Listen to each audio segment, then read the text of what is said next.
welcome back to my channel. Today is day 4 of Sewtember, and you and I are going to gather together. If you'll notice, I have a couple of little dresses that I've created. I absolutely love creating children's clothing. And when you create children's clothing, you are definitely going to have gathers within those garments. And if you'll notice, these gathers look very professional. I've got a tip for you. I want to share with you how I gather to create professional gathers, simple and easy. Let's you and I go gather together. We'll be gathering on our sewing machine today. I'll select the sewing side of my machine, and I'll select a left straight stitch. I like to place my stitch as far to the right as I can when I'm gathering. On my machine, it allows me to mirror image that stitch, and you'll notice now that my stitch has now positioned itself all the way to the right. You may be able to move the stitch on your machine manually. Follow whatever steps you need to follow to move your stitch all the way to the right if you want to try this technique along with me. My machine has an automatic needle threader. I want my thread to be extended out of my bobbin area. I won't cut my thread like I typically do when I place the bobbin in my machine. Let's drop the bobbin in and then bring it under, up, and over. Now I'm going to leave it right about there. If I continue forward, like I said, it'll cut that thread. I don't want to cut it. Let's place our bobbin cover back onto our machine. My needle is set up to thread the needle. Let's go ahead and thread the needle. I've threaded the needle. I'll position the needle thread so that I can grab it with my fingers and pull it longer. I'll place my needle in the down position and the up position, which allows the needle thread to loop and attach to the bobbin thread. I'll slip my little pointer in this area and give it a tug. Notice that here's the bobbin thread. It's peeking up. I'll slip my pointer within the bobbin thread and then gently pull it to the left until we've pulled it out all the way. Now we have both our bobbin thread and our needle thread a bit longer and up on top of our plate.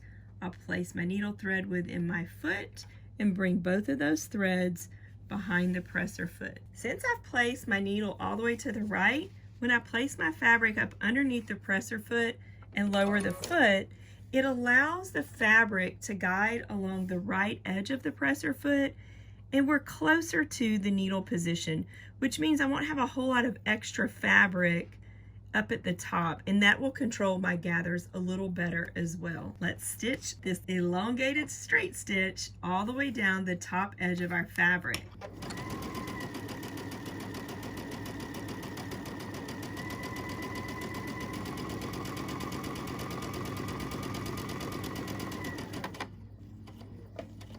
I'll stop a few stitches before the fabric ends. Let's raise our presser foot and let's raise our needle. Then I'll just gently tug on the fabric, and you'll notice that it's bringing both the bobbin thread and the needle thread off to the left. Whenever I gather, I grab a hold of those bobbin threads, and I purposefully threaded a pink thread within the bobbin and a different color thread in the needle, just so you can see the difference. So we'll gently grab that bobbin thread and give it a little bit of a tug.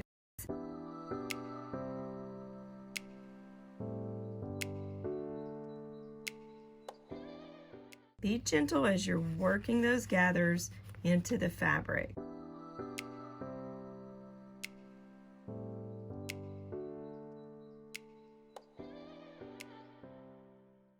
Here we have some gathers, but I find that if I gather with just one row of gathering stitches, it's a little hard to get a really pretty gather when we attach the fabric within a garment. Let me share with you my very favorite way of creating gathers pristine so they stand up straight, and when you stitch a yoke or another piece of your garment onto the fabric that you've gathered, you'll have really beautiful uniform gathers. Instead of creating only one row of gathering stitches, I want to create 2 rows, and this is the tip. that really gives us beautiful gathers. If I start and lower my presser foot with the needle really close to the previous stitch, I really won't have enough area to sew my seam in. So at this point, I change my needle into the left needle position and set that stitch length to 4.0. We've adjusted that needle, and you'll notice when I lower the presser foot, it really gives me a nice area from stitch to stitch. That will be the secret to creating very consistent gathers.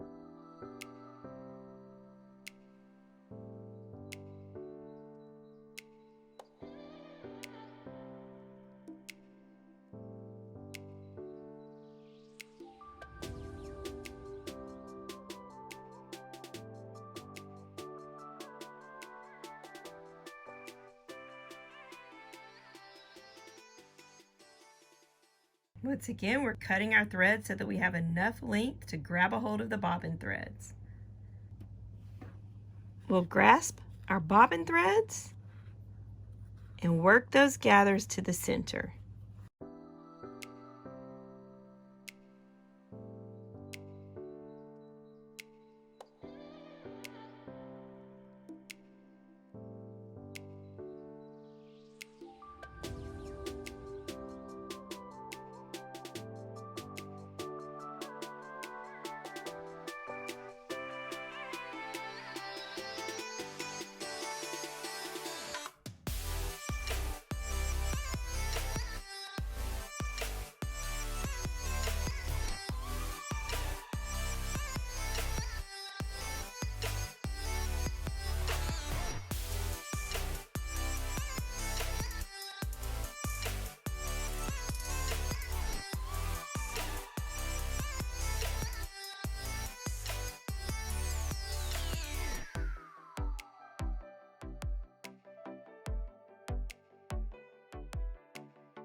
Once you've gathered them in, just take a moment, kind of tug at the top and the bottom. Nice consistent gathers. When you attach your yoke or whatever part of your garment to these types of gathers, you'll be stitching your straight stitch in the center of your gathering rows. And as you stitch down the center, that'll keep your gathers standing up straight and giving you a really pretty professional finish. What a difference, wouldn't you say? Thank you for watching day 4. Make sure you show me your sew. Post it to Instagram and hashtag Sewtember. Join our Facebook group, and I would love to see your pictures there as well. I can't wait to see you tomorrow for day 5. I've really been enjoying your comments as you've been leaving them on my YouTube channel. And if you haven't subscribed to my YouTube channel, go ahead and subscribe. I really appreciate that.